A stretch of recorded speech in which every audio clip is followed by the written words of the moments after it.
میں نے صبری سنی اور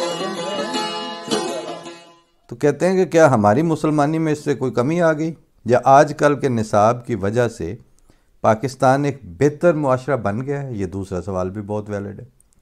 جب سے آپ نے نصاب پہ ملائیت مسلط کی ہے، اس وقت سے خاص طور پر اس وقت کے بعد سے اس مسلمانوں کی نسلوں کا بد دل ہو کر اسلامی تعلیمات سے دور ہونا، اور وہاں پر ایک منافق دہریت کا ایک پورا ڈایاسپورا پورے پاکستان میں جو پھیلا ہے، چاروں صوبوں میں، پورے پاکستان میں، وہ تو اس کے بعد کی پیداوار ہے۔ تو دیا کیا ہے آپ کو اس نصابیات نے؟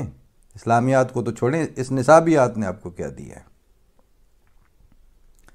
ایسے سوالات غیر متعلق نہیں ہیں، یعنی وہ کہتے ہیں یہ میں کوئی ارریلیونٹ سوال نہیں اٹھا رہا آپ سے،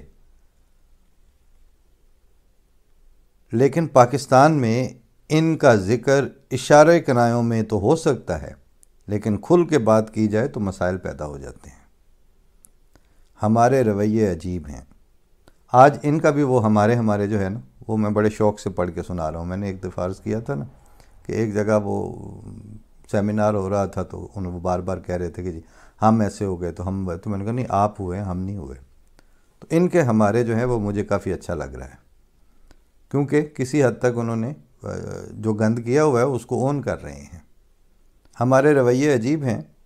99 نہیں تو 98% آبادی یہاں مسلمانوں کی ہے، یعنی ایک بات یا ایک موضوع جس پر کوئی اختلاف نہیں ہونا چاہیے وہ پاکستان کے اسلامی وجود کا ہے، لیکن ہم دیکھتے کیا ہیں کہ یہاں چھوٹی چھوٹی باتوں پر تفرقہ اٹھ کھڑا ہوتا ہے۔ مذہب کی بات کی جاتی ہے تو نرمی سے نہیں بلکہ غصے اور بفرے ہوئے جذبات کے ساتھ۔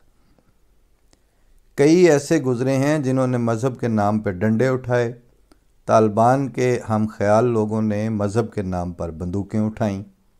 یہ ایک ماحول ہے جو پاکستان میں بن چکا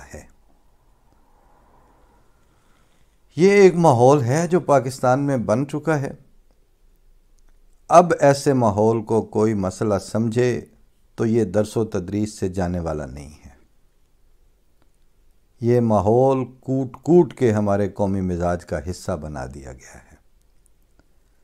حکومتیں ہوں یا ادارے، ان کو بھی اس ماحول کا تابع ہونا پڑتا ہے۔ یہ ہے جناب عالی جا بات کہ حکومتیں ہوں یا ادارے، ان کو اب اس ماحول کا تابع ہونا پڑتا ہے، اصول کی بنیاد پر نہیں، بے اصولی کی ڈنڈے کے زور کے اوپر، اور اپنے ضمیر کی اور دل کی جو خواہش اور قلبی قبولیت کی بنیاد پر نہیں، بلکہ ایک خاص طرح کی اخلاقی جرت کے دیوالیے پن کی وجہ سے اب یہ قبول کیے بیٹھے ہیں۔ ریزن کوئی نہیں ہے اور عقل سلیم بھی نہیں مان رہی ہے۔ اب روح میں ان کے ایک بلبلاہٹ اور ایک اتھل پتھل مچی ہوئی ہے سب کے، یعنی ایاز امیر جیسے جو سین لکھنے والے ہیں وہ بھی، اور جو صابر شاکر ٹائپ ہیں وہ بھی، نہ ان کو آرام ہے نہ ان کو جھوٹ بول کے تسلی نہیں ہو رہی، ان کو سچ چھپا کے اور سچ کے اوپر پیرا دے کے ابھی تک تسلی نہیں ہو رہی، کیونکہ ان کو پتہ ہے کہ ہمیں جتنا سچ بولنا ہے وہ ہم نہیں بول پا رہے۔ کس کس کی مثالیں دی جائیں؟ متعدد بار دیکھ چکے ہیں کہ بھڑکے ہوئے جذبات کے سامنے حکومتوں کو گھٹنے ٹیکنے پڑے ہیں۔ معاشرہ ایسا بن چکا ہے کہ بات بات پر اپنے سے ہی الجھ پڑتا ہے، اپنے آپ سے ہی الجھ پڑتے ہیں۔ جیسے یہ ابھی ہوا نا، فرانس کا سفیر نکالتے وقت پاکستان میں جلاؤ گراؤ کر لیا، اور وہ کسی نے بالکل ٹھیک کہا کہ فرانس کی حکومت اب جلدی باز آ جائے، ورنہ اگلے احتجاج میں ہم پورا پاکستان جلا کے راکھ کر دیں گے۔ معاشرہ ایسا بن چکا ہے کہ بات بات پر اپنے سے ہی الجھ پڑتا ہے۔ دنیا کی دوڑ میں ہم بہت پیچھے ہوں گے، لیکن جذبات کے مقابلوں میں ہم سب سے آگے ہیں۔ جیسے کہا، ایسے رویے درس و تدریس سے نہیں جائیں گے۔ وقت گزرنے کے ساتھ ہی ان رویوں میں کچھ نرمی آ سکتی ہے، کچھ تو ایسا ہو کہ پاکستان کے بارڈر کھلیں، ہمسایہ ممالک کے ساتھ میل جول بڑھے، کچھ ان ممالک کے لوگ یہاں آئیں، کچھ یہاں کے لوگ وہاں جائیں۔ اگر میل جول کی سطح تھوڑی بلند ہو تو اس سے ذہن کھل سکتے ہیں، ذہن جب کھلیں تو پرانے تعصبات پگھلنے لگتے ہیں۔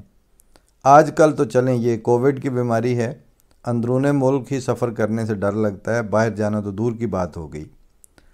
لیکن جب اس بیماری کا خطرہ تھوڑا کم ہو تو امید رکھنی چاہیے کہ پرانے رویوں میں کچھ نہ کچھ فرق پڑے گا اور ہمسایہ ممالک کے ساتھ آنا جانا تھوڑا سہل ہو جائے تو اس سے مزید فرق پڑے گا۔ ایک تو کمبخت افغانستان کی صورتحال ہے، وہاں جو آگ بھڑکی اور جو آتش فشاں پھٹا اس سے افغانستان نے تو تباہ ہونا ہی تھا، لیکن ہماری غلطیوں اور بڑکوں کی وجہ سے ہم بھی اس آگ سے بہت متاثر ہوئے۔ افغانستان میں جلد امن قائم نہیں ہو سکے گا، لیکن بھارت کے ساتھ تعلقات بہت بہتر ہو سکتے ہیں۔ اس کا یہ مطلب نہیں کہ تمام مسائل حل ہو جائیں گے، ایسا نہیں ہوگا، لیکن کشیدگی میں کمی تو آ سکتی ہے۔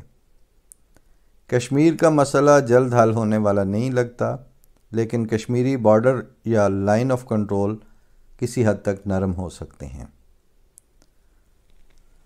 کارگل سے لے کر جموں تک اگر بارڈر کراسنگ پوائنٹ کھل جائیں تو کشمیر کا مسئلہ حل نہ بھی ہو تو بھی ماحول میں بہتری آ سکتی ہے۔ اس میں پاکستان اور ہندوستان کی بھلائی ہے، اور اگر میل جول بڑھے تو کشمیریوں کے لیے بھی اچھا موقع ہے۔ اب برسبیل تذکرہ یا اس میں جملہ معترضہ کے طور پر عرض کر دوں کہ اب بات یہ ہو رہی ہے، کیونکہ مسائل اور تھے پر دل کا جانا عجب کچھ سانحہ سا ہو گیا ہے۔ اب واقعات پیچھے کچھ اور چل رہے ہوتے ہیں بیک ڈور پہ، تو اس کی انڈیکیشن جو ہیں وہ فرنٹ ڈور پہ اس طرح مین سٹریم میڈیا کے چھپنے والے اور بات کرنے والے جو صاحبان نظر ہیں وہ بھی پھر وہ ظاہر ہے اس طرح کے 2-4 لائنوں کا فیلر آ ہی جاتا ہے۔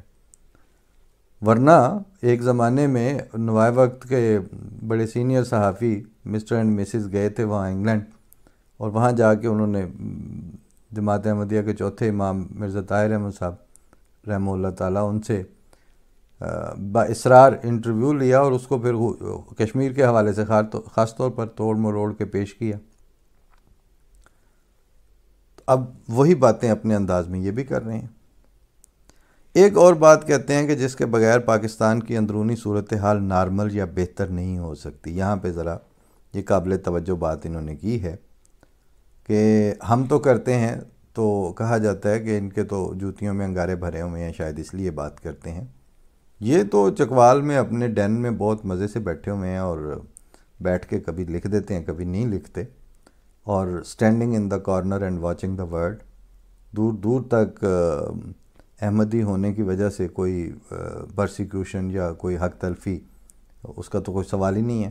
لیکن بات کیا کر رہے ہیں، کہتے ہیں کہ ایک اور بات جس کے بغیر پاکستان کی اندرونی صورتحال نارمل یا بہتر نہیں ہو سکتی، ذمہ داری سے کر رہے ہیں اور جہاں دیدہ آدمی ہیں،